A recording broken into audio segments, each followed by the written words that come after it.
Well, friends, winter has ended and spring is here. And with the spring come some adorable spring animals that we will be learning all about this month. I am so excited for this unit, friends. And I'm thrilled to begin our unit with this book called Animals in Spring. Today, we're going to be doing a story map all about this week's feature book. And we will also be doing a graphic organizer that discusses the main ideas in this story. So first, let's see what we can learn about this book just from the cover. What do you see on the cover? I see some baby animals. I see a baby goat and some baby chicks. So I'm going to guess that this book will probably be about animals that have babies in the spring and what those babies might do or what they're called, what they might eat or how they live. So we'll see. That's just a hypothesis based on the cover of a book. There's a lot that we can learn just from looking at the cover. We can also see the title on the cover. Will you point to the title of the story? That's it, right at the top. Our title is Animals in Spring. So I'm going to put this right here, where our title goes, Animals in Spring. Now, what is the author's name? Let's see. It usually has the author's name on the front cover, but this book does not.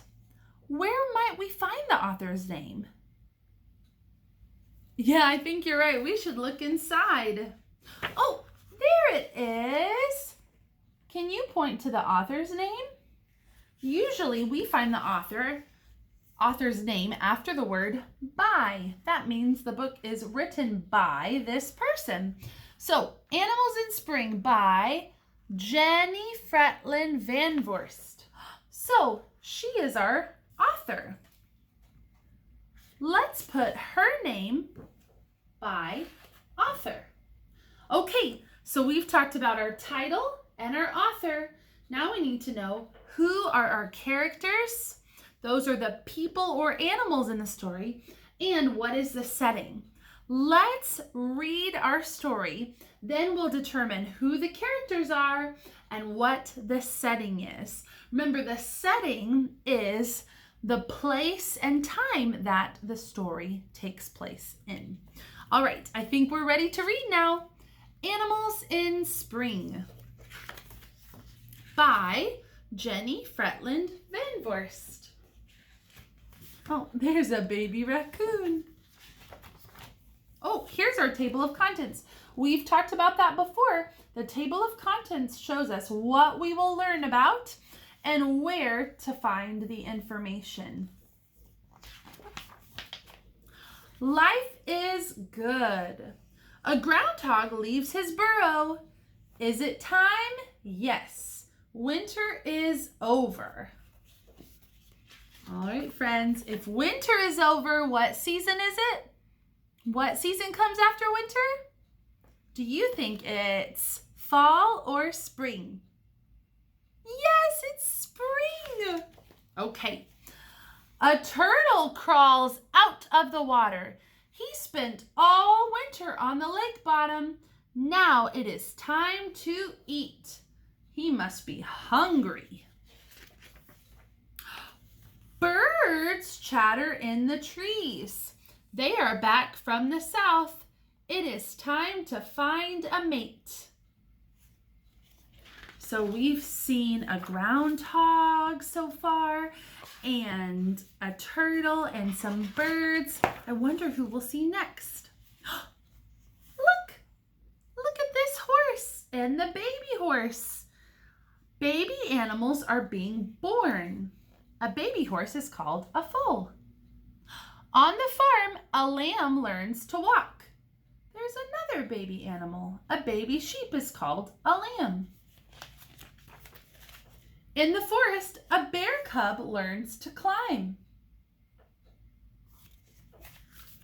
Wow, they're learning so many new things. A frog lays her eggs in a pond. Soon the eggs will be tadpoles. Then they will be frogs.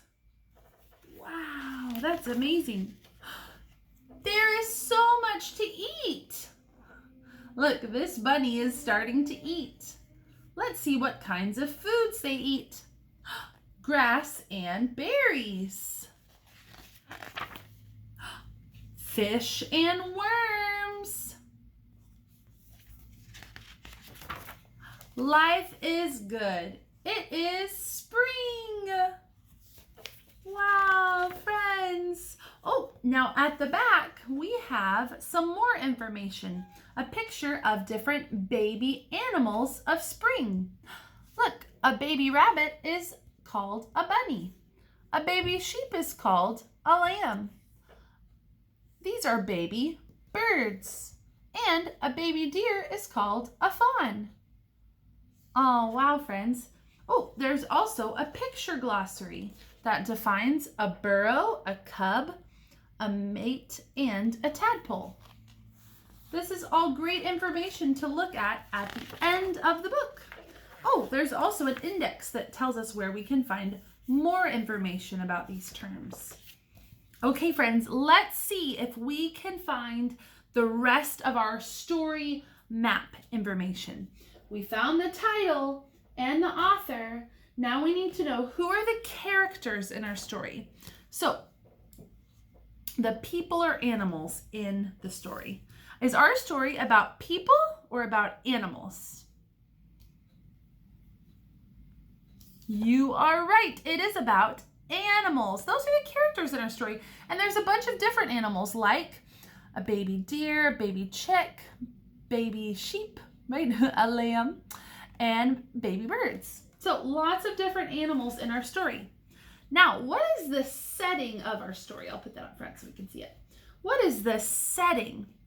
That is the place or time in which the story happens. Now, this story is all about a season of the year. What season is it about? Yes, if you said spring, you are correct. The setting is the season of spring. That's when the story happens. Remember, a setting is when and where a story happens. All right, friends, the last thing that we are going to talk about is what happens in springtime in this book. So first we see the groundhog leaves his burrow right here. Then what happens next? The turtle crawls out of the water. That happens in springtime. What else happens in springtime that the book shows us? Oh, birds chatter in the trees in springtime. Let's see what else happens. Oh, look at all of these baby animals being born. That's something else that happens during springtime. Baby animals are born and learn new things. The lamb is learning how to walk. The bear cub is learning how to climb. What else happens in spring? Do you remember? That's right, the animals are eating all kinds of different things. That's something else that happens, and it all happens in the season of spring. So these are some of the main ideas of things that happen in our story, which is all about the season of spring. Friends, thank you so much for joining me for our story map and springtime organizer. Next time, we will be reviewing some of the vocabulary words covered in this lesson, and we'll be learning a little song to go with it too. So I hope you can join us for lesson 2. See you then. Bye-bye.